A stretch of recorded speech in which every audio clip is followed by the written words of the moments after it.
बिस्मिल्लाहिर्रहमानिर्रहीम। अस्सलाम वालेकुम। खुश रहें, आबाद रहें, जहाँ भी रहें हैप्पी रहें और हेल्दी रहें।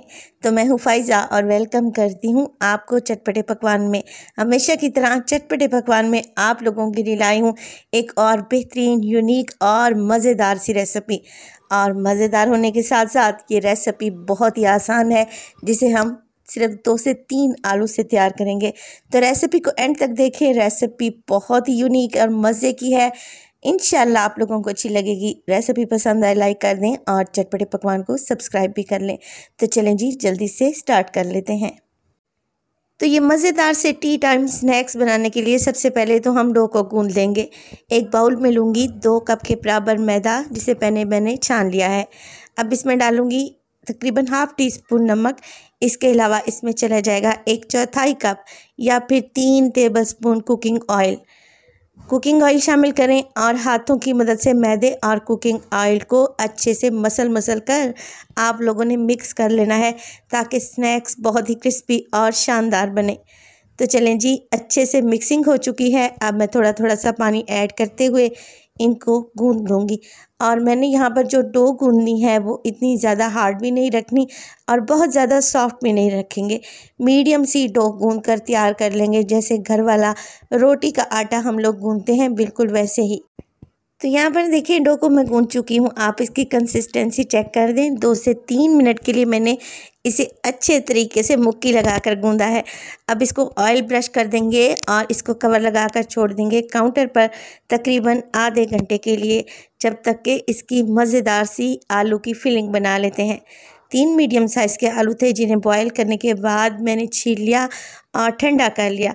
अब इन्हें मैं देखें मैशर की मदद से अच्छे तरीके से मैश कर लूँगी।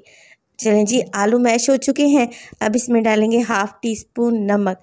इसके अलावा सुरख मिर्च का पाउडर डालूँगी तकरीबन 1 टीस्पून। 2 चुटकी के बराबर इसमें हल्दी भी शामिल कर दें अच्छे कलर के लिए। और इसमें डालें half tea spoon chaat masala चटपटे flavour के लिए। चलें जी, ये तो हो गया। अब इसमें डालें 1 अदद हरी मिर्च, जिसे बिल्कुल बारीक सा मैंने काट लिया है। ढेर सारा हरा धनिया भी शामिल कर दें। अब हमने क्या करना है, इसमें बाइंडिंग के लिए डालना है तकरीबन 3 टेबलस्पून भर के कॉर्नफ्लोर। आप लोगों ने कॉर्नफ्लोर ही ऐड करना है। अगर कॉर्नफ्लोर नहीं है तो फिर 3 टेबलस्पून चावल का आटा भी शामिल कर सकते हैं। ये स्नैक्स को मज़ेदार बनाएगा, क्रिस्पी बनाएगा। इसके अलावा इन्हें बाइंड भी करेगा और जब हम इन्हें फ्राई करेंगे तो ये ऑयल में बिखरेगा नहीं। देखें, आलू का मिक्स कितना अच्छे से मिक्स हो चुका है और इस तरीके से इकट्ठा हो रहा है जैसे एक डो इकट्ठी होती है। बस जी, हाथों को हल्का सा ग्रीस करें ऑयल की मदद से और आपने यहाँ पर आलू का मिक्स उठा लेना है और इस तरीके से आपने इसे काउंटर पर रख कर लंबाई के रुख में, जैसे सीख कबाब बनाते हैं, बिल्कुल वैसे ही आपने यहाँ पर कबाब बना लेना है। देखें, कुछ इस तरीके से हल्के हल्के हाथों से आप इसे रोल करते जाएंगे तो ये टूटेगा नहीं, और हल्का सा ऑयल भी लगा लेंगे तो ज़्यादा बेहतर रहेगा। इसी तरीके के कबाब बनाकर एक साइड पे रख दें। चलते हैं डो की तरफ। डो अच्छे से सेट हो चुकी है, तो चलें जी, छुरी की मदद से इसके पोर्शन डिवाइड कर लेते हैं। तो यहाँ पर वीडियो अगर आप लोगों को ज़रा सी भी अच्छी लगे तो प्लीज़ लाइक कर दें और चटपटे पकवान को सब्सक्राइब भी कर लें। अगर आपको मेरा काम अच्छा लग रहा है तो प्लीज़ कमेंट सेक्शन में एक प्यारा सा कमेंट लाजमी दिया करें। यहाँ पर देखें, एक पेड़ा मैंने उठाकर इसको बेलना शुरू कर दिया है और बाकी के पेड़े बनाकर उन्हें ढाँप दिया है। एक पतली सी रोटी बनाएंगे और जो कबाब अभी मैंने आलू का बना कर रखा हुआ था उसको इस तरीके से डो के ऊपर सेट करेंगे। एक्स्ट्रा डो को मैंने पहले ही काट लिया था। जितने साइज़ का कबाब है उसी साइज़ की आप लोगों ने डो बेलनी है। अब देखें, आलू का कबाब डो के ऊपर रखें और इसको 1 से 2 फोल्ड करें और एक्स्ट्रा डो को तेज़ छुरी की मदद से काट लें। इसको आपने फेंकना नहीं है, बल्कि दूसरा कबाब हम इस पर सेट करेंगे इंशाल्लाह ताला। अब हम इस पर पानी अप्लाई करेंगे एजेस पर, ताकि ये अच्छे से चिपक जाए। देखें, कितना खूबसूरत सा हमारा ये रोल तैयार हो चुका है। चलेंगे जी, इसकी कटिंग कर लेते हैं। कटिंग करने के लिए एक तेज़ छुरी को मैं इस तरीके से काटूंगी कि बिल्कुल तिरछी सी कटिंग हो। अब आपने बहुत नज़दीक नज़दीक 3 से 4 कट लगाने हैं, मगर कट्स को एंड तक नहीं लेके जाना, सिर्फ डो को ही आप लोगों ने काटना है। अब देखें, जितने बड़े साइज़ का आपको स्नैक चाहिए उतने साइज़ का बनाएं और फिर इसकी कटिंग कर लें। सेम आपने तिरछी कटिंग ही रखनी है।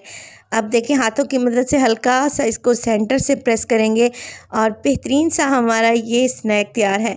एक दफ़ा दोबारा से देख लें, मैं आपको वीडियो ज़ूम करके दिखाती हूँ ताकि बहुत अच्छे से आप लोगों को समझ आए। देखें कितने खूबसूरत से स्नैक्स हमारे तैयार हैं। चलें जी, इन्हें फ्राई करते हैं।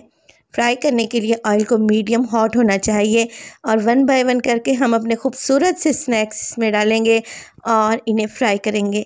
आप इनको जैसे उल्टे पलटें, ये बिल्कुल भी इनकी अंदर की फीलिंग बाहर नहीं निकलेगी इंशाल्लाह ताला। ये इतने क्रिस्पी और शानदार बनेंगे कि देखने वाला देखता रह जाएगा कि आप लोगों ने ये इतने खूबसूरत से स्नैक्स बनाए कैसे हैं। जैसे ही ये हल्के से गोल्डन हो तो आप लोगों ने इन्हें निकाल लेना है। इनका फ्राइंग का टाइम है तकरीबन 7 से 8 minute medium to low flame पे।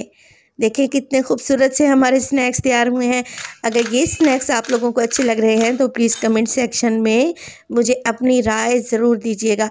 आपके कमेंट्स पढ़ना मुझे बेहद पसंद है और मैं कोशिश करती हूँ कि हर कमेंट का जवाब दूँ। तो अपना बहुत सारा ख्याल रखिएगा। फ़ाइज़ा को भी अपनी दुआओं में याद रखिएगा। मुझे दीजिए इजाज़त। टिल देन, अल्लाह निगहबान।